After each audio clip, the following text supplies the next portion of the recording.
Hello everyone and welcome to our webinar, Cyber Innovation 101, How to Build a Winning Digital Campaign. Just before we begin, we're going to be speaking a lot about digital things today, but we have kind of a funny request from you. Can you please have a pen and paper ready? So it's kind of basic. Old school, yeah. But during the webinar, we will be giving out some instructions and we'll need you to scribble down some thoughts. So I think I'll keep it a bit mysterious at this point what we're actually planning for our webinar, but just have a pen and paper at hand. It's great to have you here today. My name is Alon Harris, and I'm an SIT facilitator. And with me is my great colleague, Orly. Hi, Orly. Hi, Alon. And Orly is also a senior SIT facilitator and leads all our operations in the world of communication. And today, I have the pleasure, Orly, of leading this webinar with you. And you know, I've got to admit, I've got some butterflies. Oh, really? Yeah. What's that? Well, it's our first webinar together, and it's kind of like a first date. Yes, it is. I guess the only difference between this and a real date is that there's another 200 people with us on the line. Oh, my God. So, yeah, so it's going to be a bit weird, but you know what? I hope I don't mess up and that you'll want to go on additional dates with me in the future.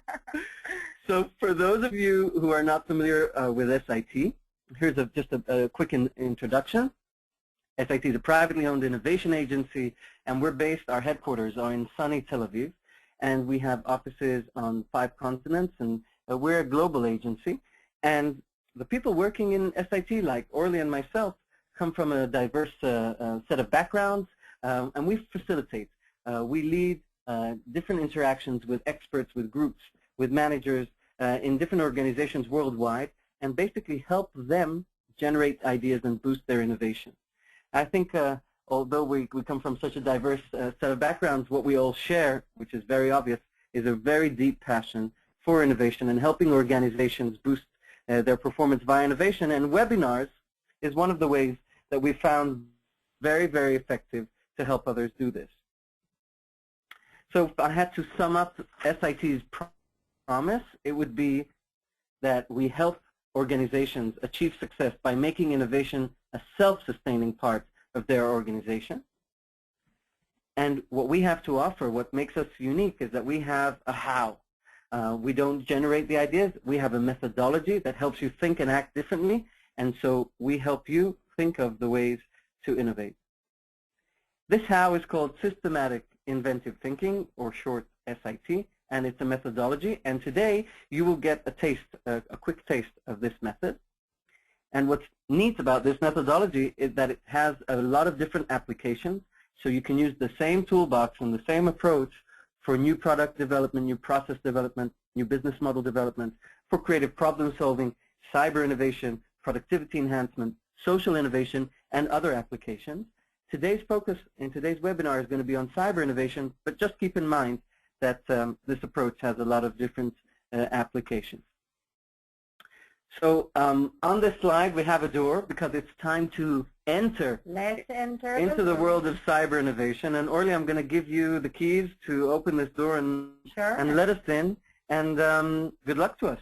Thanks. Thanks, Alon. So we want to start this journey by imagining this situation, which I'm sure most of you are well familiar with.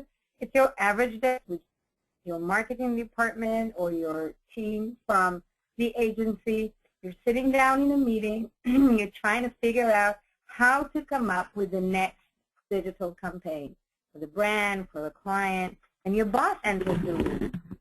And then he tells you that the timeline has been pushed back. Oh, no. Uh-oh. Oh, yeah. Oh, no. So you need an idea by tomorrow. Tomorrow? Yeah. Okay. You sit down to think, you brainstorm, you throw ideas in the air, but no matter what you try, the best the team can come up with is just another YouTube takeover. Not another YouTube takeover. Is that the best you can do? Oh, my God. Boring. That's been done so many times. So many times. You just want something fresh and different. And it's getting dark outside. You take a look at the ideas you have, but you realize that none of them is good enough. There isn't inspiration in the room, but the clock is ticking. Tick-tock, tick-tock, tick-tock. Well, the good news is that we feel we have something very interesting to help you and your creative team when you're stuck. So the goals of today's webinar are first to introduce you to how the SIT approach can help you generate those great, witty digital campaigns time after time.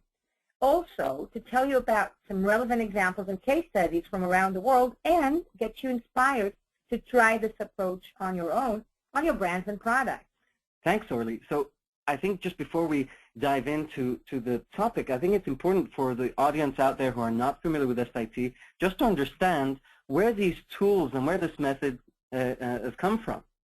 So the SIT toolset is basically the result of reverse engineering winning campaigns. What our innovation experts started doing more than, I think, 18 years ago is to look at award-winning campaigns.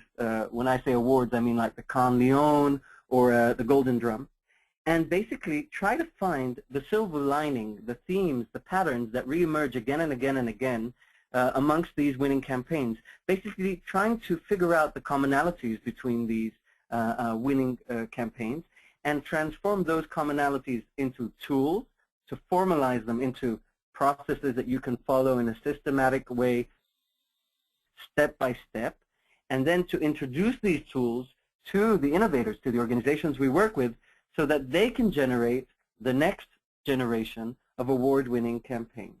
And I think this kind of goes in line with the basic assumption that all the SIT toolbox has, that innovative ideas, successful innovative ideas, have patterns, and today we'll probably touch upon one or two of these.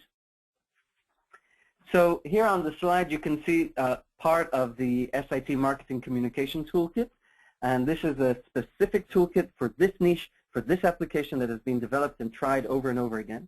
And this toolbox has been introduced to both the client side, and these are some of the organizations that we're very proud to have worked with over the years.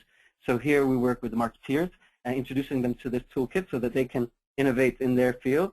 But also we work with the agency side, and we're very proud to have worked with more than 130 ad agencies all around the world over the past 18 years. And you know, really, I think the most interesting thing is that over the past few years we've understood that the best environment to innovate in is where you have both the sides sitting together in the same room.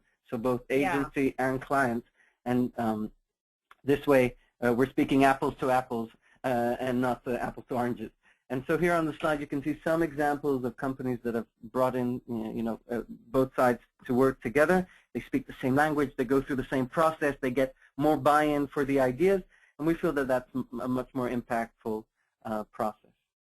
So after this quick introduction, it's time to try to understand, when we say cyber innovation, what kind of campaigns are we aiming for? What kind of campaigns do we want to present to the boss tomorrow that will make him pleased and obviously make the customers pleased? Right, yeah. So we call those winning digital campaigns cyber innovation. It's much bigger and much bolder communication. If we have a look at those two innovative and award-winning examples that we'll show you in a minute, we will ask you right now, actually your turn, to take a note and find out what's unique about these campaigns, and then maybe try to identify what do they have in common. Cool. So we're going to hear two case studies, and we're going to kind of, that they are good examples of what we perceive as cyber innovation. Yeah. And then we're going to ask the audience that is listening to us to find that commonality. Great. So are you ready? Everyone, listen well. Take that piece of paper, because we're going to hear about the first example. Orly, where are you taking us to? Oh, I'm taking you to some exotic place in Australia, Queensland. Oh, I'm so lucky. The Great Barrier Reef. The Great Barrier Reef. Okay. So what's this case study about? So Tourism Queensland had to bring more tourists to the Great Barrier Reef. That's very classic, right? You do that in every tourism campaign. Yeah. They had two choices. I just they have the average tourism campaign demonstrating the beauty of the Great Barrier Reef, really just like any other campaign you think of. That's what most resorts do, right? Yeah, they say, exactly. It's beautiful, blah, blah, blah, come, it's gorgeous, the sunshine. But they had another choice of creating a worldwide buzz in a very innovative way. How did they do that? So what they did is they advertised a job offer. Yeah, a job offer. A job offer? But not just any job. The best job in the world. This was a real job? Yeah, it's a real job. What you need to be is an island caretaker. with a real job. You live in the island. You have to swim in the sea and take care of the fish. Are you serious? Yeah. This is what you had to do. And obviously work on your suntan. Oh, no. Too. That's so hard. Oh, my God. Really, but it's a real job. I think we're in the wrong profession. I think we should be island caretakers. Don't you think? That's what we should do. Yeah. So people from all over the world thought the same. So they applied by posting a 60-second video on the website. Okay. What was really interesting is that they published in the classified, and they posted the job online. And they published online banners in 8 key international markets. And that directed everybody to the campaign website. So people were looking at job ads that they were really looking for, and suddenly they saw this ad for a job on an island. The best job in the world. The best job in the world. So you could find them on MySpace, on Facebook, on YouTube, Twitter. And it was all supported by a lot of PR, storylines, events, photography, videos. And you ready? This is the really lucky guy. You mean I've missed my opportunity to become an island caretaker? He won the competition. I'm so jealous. But, you know, all of those great stuff really should be measured by results, right? Results, yeah. That's this is what we're here for. So let's talk results. The estimated media for this campaign, the media coverage, was valued at $165 million. Whoa, they started off with $1.2 million budget. Imagine. Wow. And the campaign was, you know, it reached a global audience of over 3 million people through online and offline media coverage. This is pretty crazy. That is crazy. And, of course, there's the awards. Awards, yep. Yeah. They got 2 Black Pencil Awards. Fantastic. Yeah. Great. Beautiful example, isn't it? So we're just gonna have to find another opportunity to work on our suntan. But great case study and amazing results. And I'm going to introduce you to a case study I chose, which is not taking place in the summer. It's actually taking place in the winter. Oh, where are you taking me then? I'm taking you to Sochi in Russia. Okay, that they had the honor of hosting the Winter Olympics last year in 2014. And the campaign we're going to look at now is a campaign by Megaphone. Megaphone is one of Russia's largest mobile operators, and they wanted to find an opportunity to leverage the brand and through this obviously global event. And they started 6 months before the event to run a campaign. It was all about create your own Olympic history. And what I'd like to focus on is what they did in the Olympic pavilion that they set up. And this is an amazing thing. What they built, I'm going to use a metaphor. Wow, that looks impressive. Yeah, it's the Mount Rushmore of selfies. It's a 2,000 square meter pavilion with about 1,000 actuators, which is like lights on the end of pipes. And basically, people were invited to take selfie pictures of themselves, and then their faces would be projected in 3D for about 20 seconds on this massive building. And so people from the games in Sochi, from all over Russia, and from all over the world were sending selfies of themselves and getting their faces put up in 3D. And, you know, it's kind of like, I think that the magnification was 3,500% from your original face size. That's huge, right? And they had cameras facing this monument live, showing 24/7 all the faces that were emerging. So this was a huge a buzz generator. So people all around the world, all over Russia, sending their selfies, and their selfies transforming into this 3D monument. Such a cool idea. Very, very cool. And again, results, like you said earlier, are what's really important. 140,000 sports fans from 106 countries placed their 3D selfies through the system, and of course, a lot of publications and a ton of awards, including a Cannes Lion Grand Prix for innovation. So here's another example of something really, really cool that's generating a lot of buzz. And for us to kind of define what cyber innovation is all about requires us to look at these 2 examples and find what they have in common. And probably while our audience was listening, they started to see some silver linings, some themes that are common. So from our perspective, the key commonalities are, in terms of strategy, what we can see is that both of these campaigns in different times, in different locations, with different goals, with different target audiences, what they had in common was a very, very sticky story that is much more about the target audience, about their excitement, their passion, their engagement, their emotions, than the actual product or the brand. And the second thing is that they used existing media in very creative ways, but also invented brand new media to support these campaigns.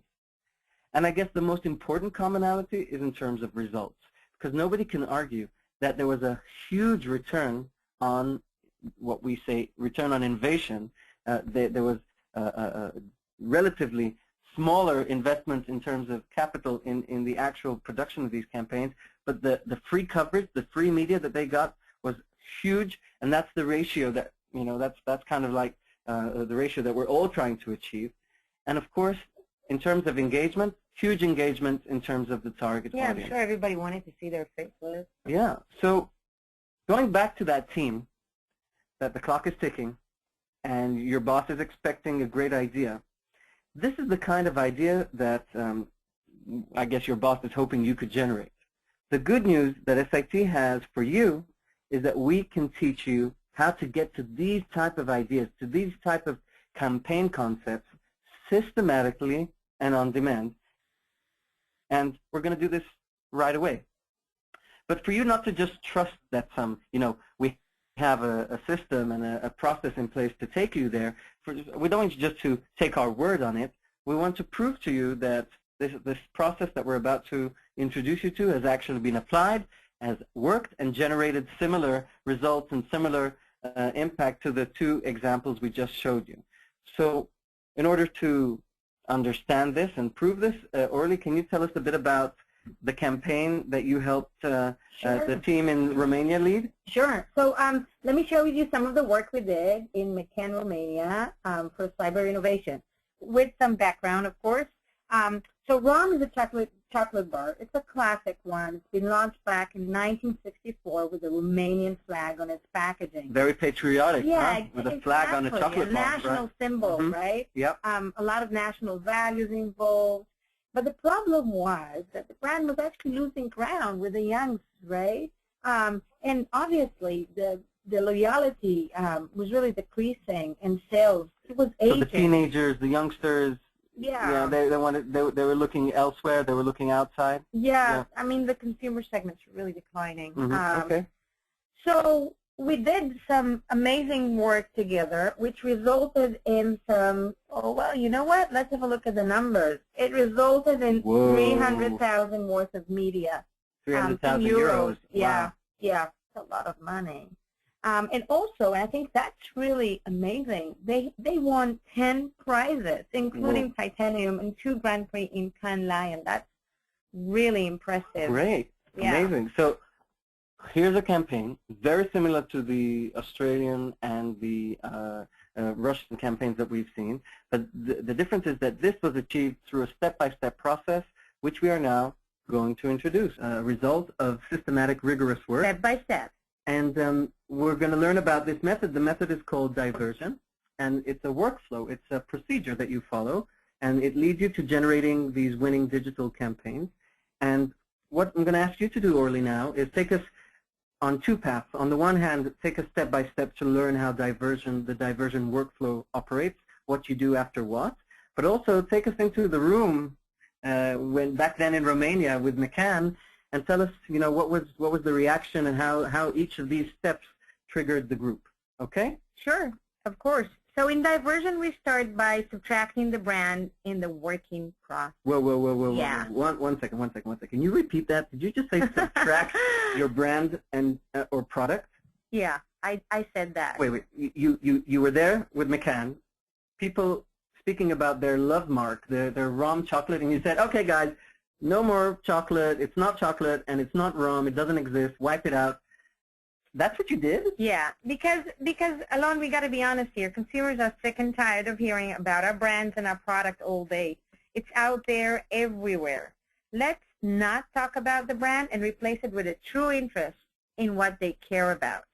Yeah, well, didn't they just have like a mental, I don't know, a mental heart attack Yeah, it is. I mean, it is a very difficult mental exercise, and that's exactly the point. But here we would divert the attention to the target audience from the brand. So we're going into their world. Okay. I'm gonna go with the flow. This is very counterintuitive, but I guess, hey, you know, that's what we're here to do. So yeah. Okay. What's the next stage? So after we played with this idea a little bit, in diversion, after we subtracted the brand, we were diving into the consumer insights to be able to find one consumer insight that we want to be working with. So when you say consumer insight, what exactly do you mean? Right. A consumer insight is a non-obvious truth about the consumer. Okay. Something that if you act upon actually has the potential to change the behavior. Okay. So it's kind of a hidden truth, and we're trying to touch upon it. And when you were working there in McCann, what was the insight you worked on? Right. In McCann, we worked on the understanding that the young Romanians are strongly catch-on to any trans or simple from the USA. So they love America. Yeah. So anything to do with With the flag, all the everything to do with the symbols, the fashion, the pop culture. Okay. Okay. So now what? Okay. So once we chose the insight, what we want to do is we want to transform the insight into a very sticky event. We want an event that will make our audience feel interested and engaged. We want something that will create a buzz. And those three elements are the one you want to be checking once you create your event, because you want to be asking yourself, is my event interesting enough? Would people talk about this? Will it engage my audience strongly? Okay. So you took this insight about Romanian youth loving everything American and tried now to transform that into an event.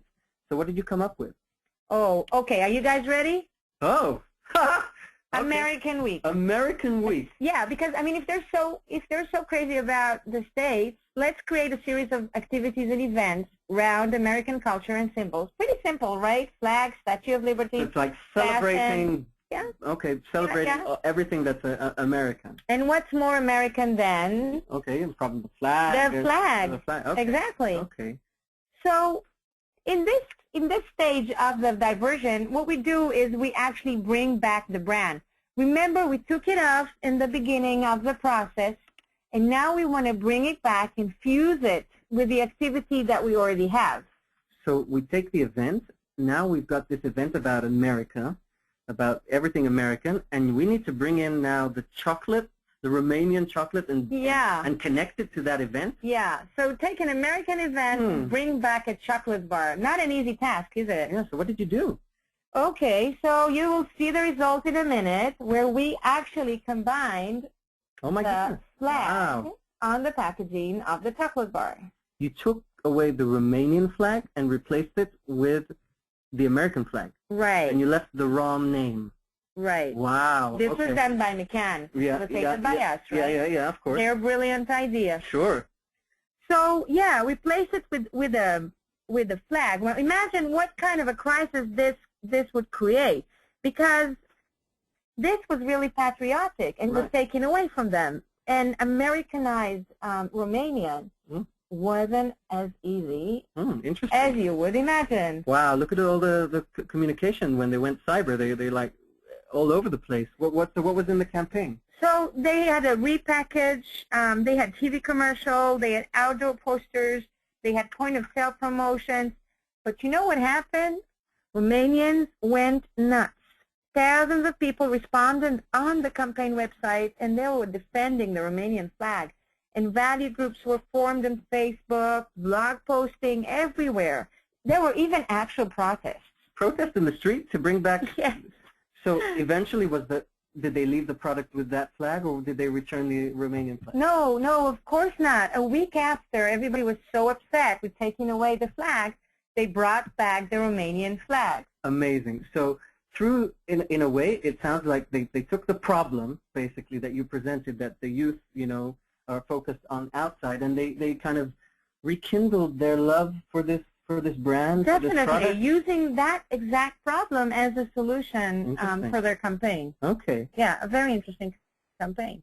So what we can see here now on the screen is kind of a summary. Thank you, Orly. That was fascinating. Very courageous campaign, very provocative. What we can see here on the screen are the 5 stages that we went through, and let's just make sure that we're all on the same page.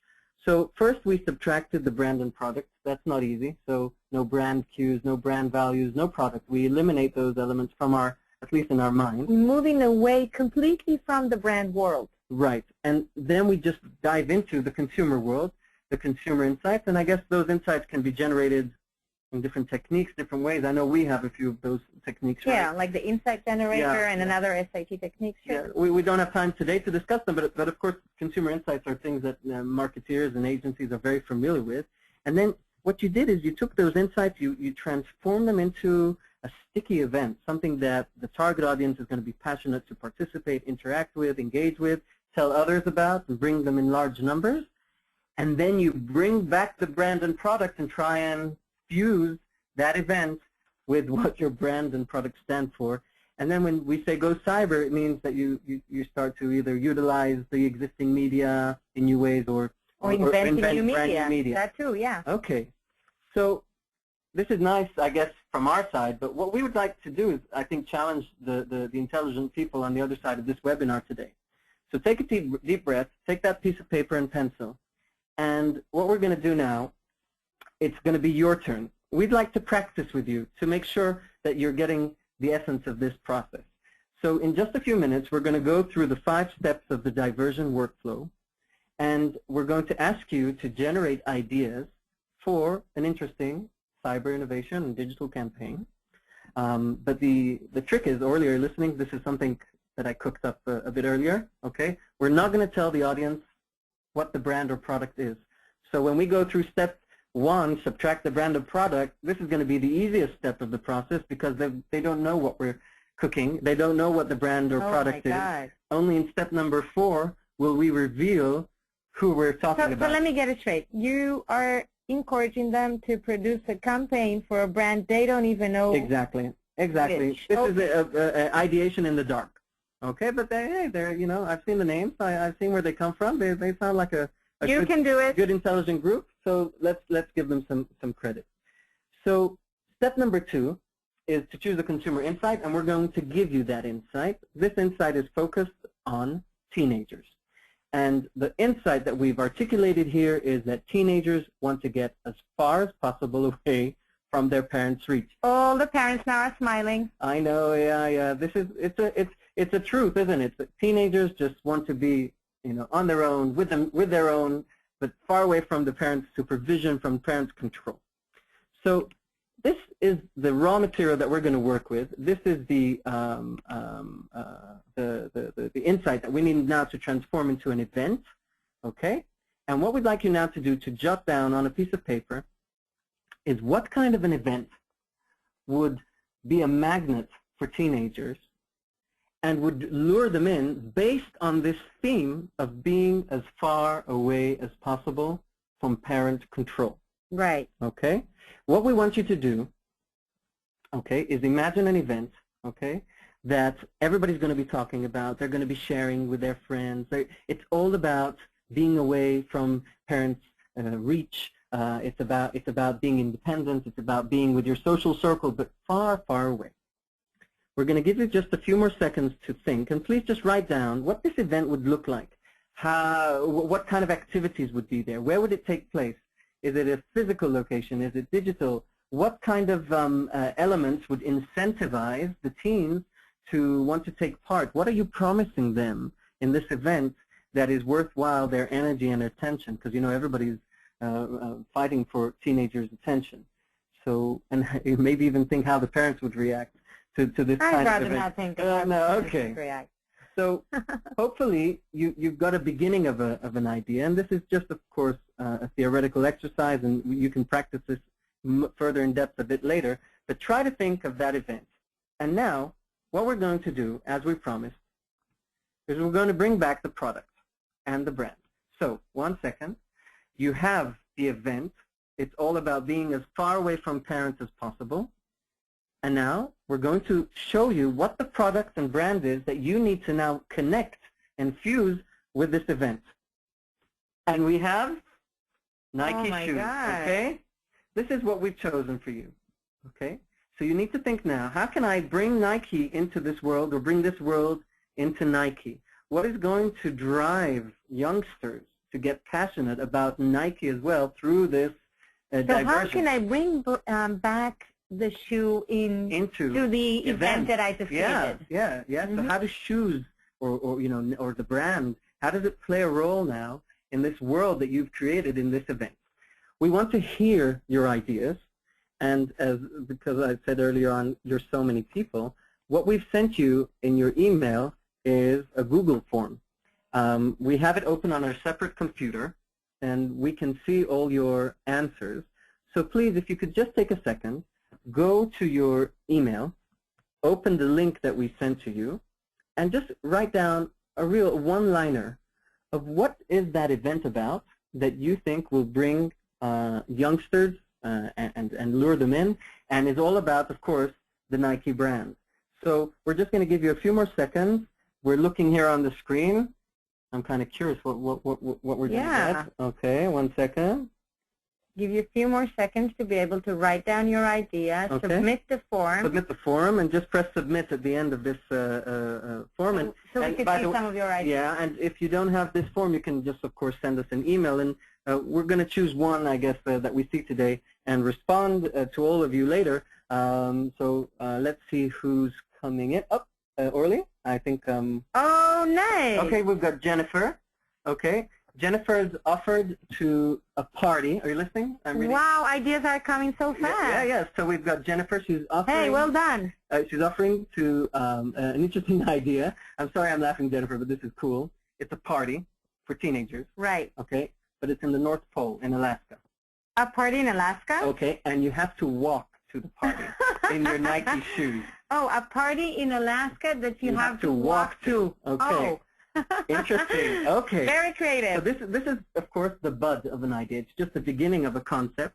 We have lots of ideas coming in. So we've got a party in the beach, a trek event, run away from your parents' marathon. Guys, you guys are so creative.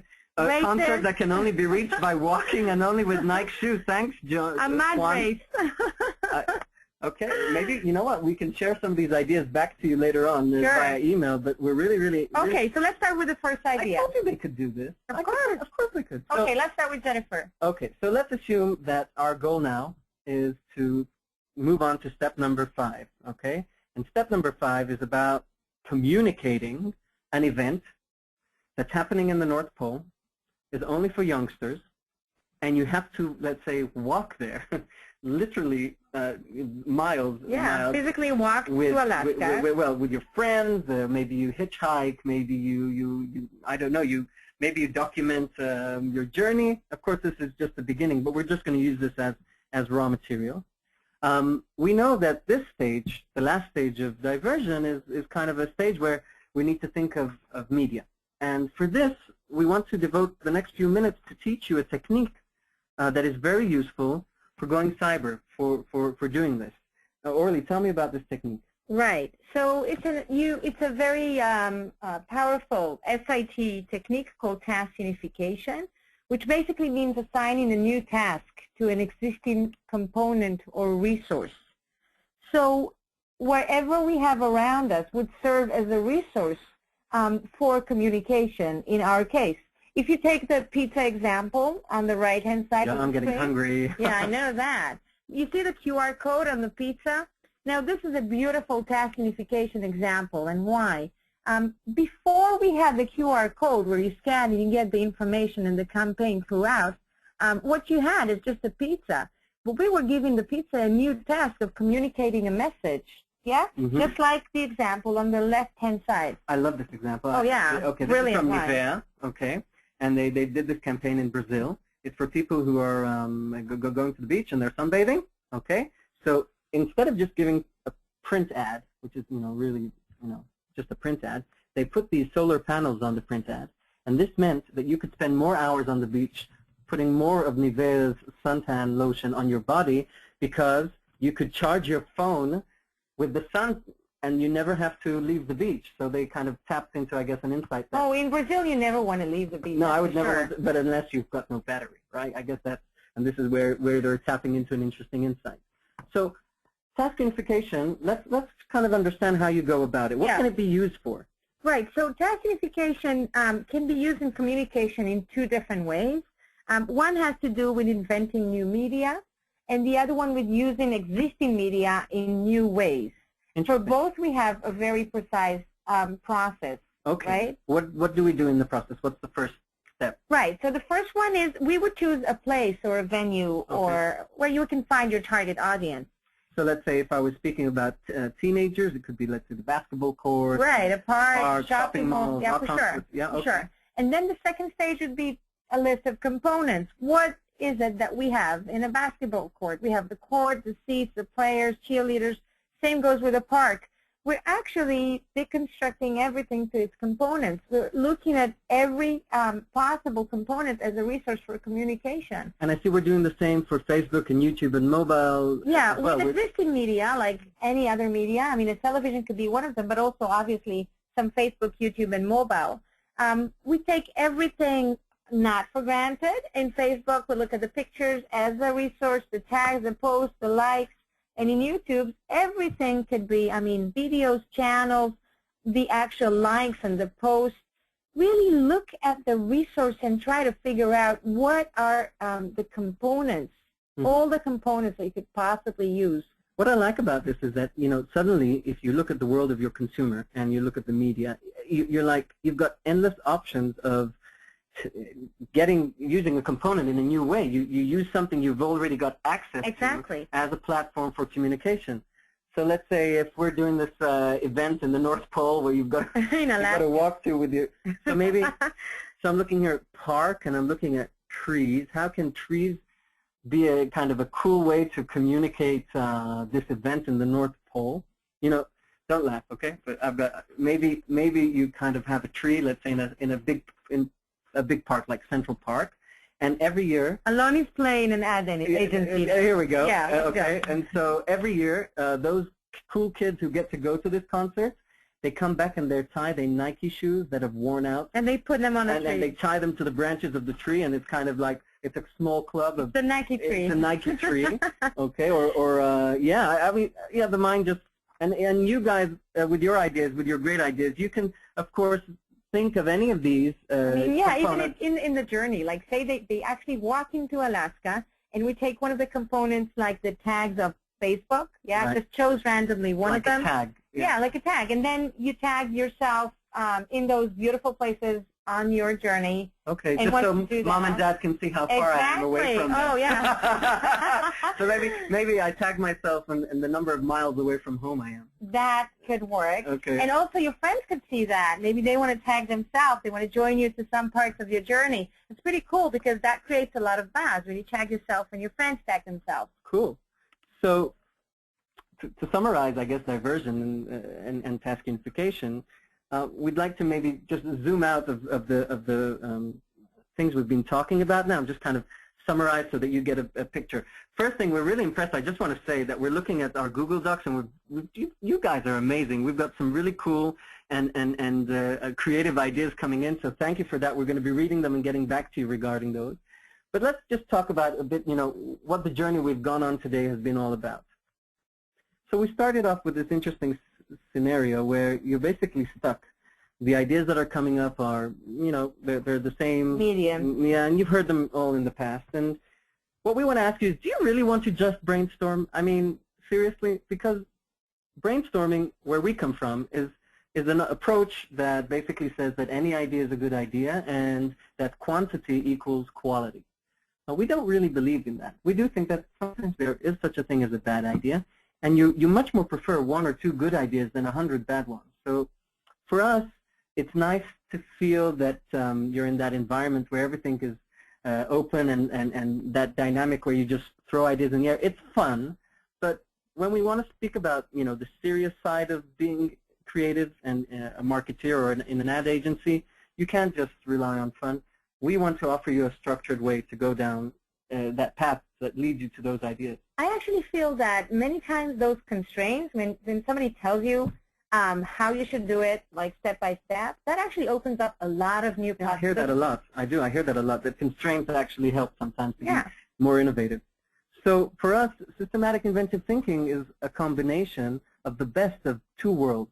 On the one hand, of course, it's very structured, like you saw here today. We had step 1, 2, 3, 4, and 5.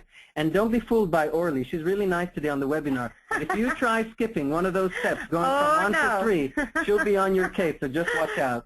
So yes, there is a value in being very rigorous and very process-oriented. It gives you that validity that you're going to get from A to B. But on the other hand, we do acknowledge that there is personal flair and inspiration and creativity. And geniosity. Yeah, sure. So we don't want to lose that.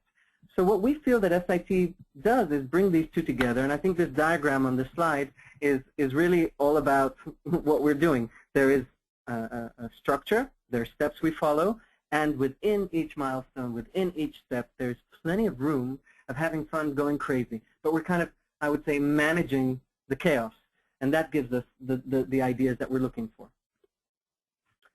So we spoke about different campaigns, right? Yeah, we saw a few examples today of cyber innovation, and we try to show that, you know, you can use a process with step by step to reach those ideas with diversion. So diversion is really a know-how. Right? Yeah, it's a way of working, and it kind of organizes the conversation.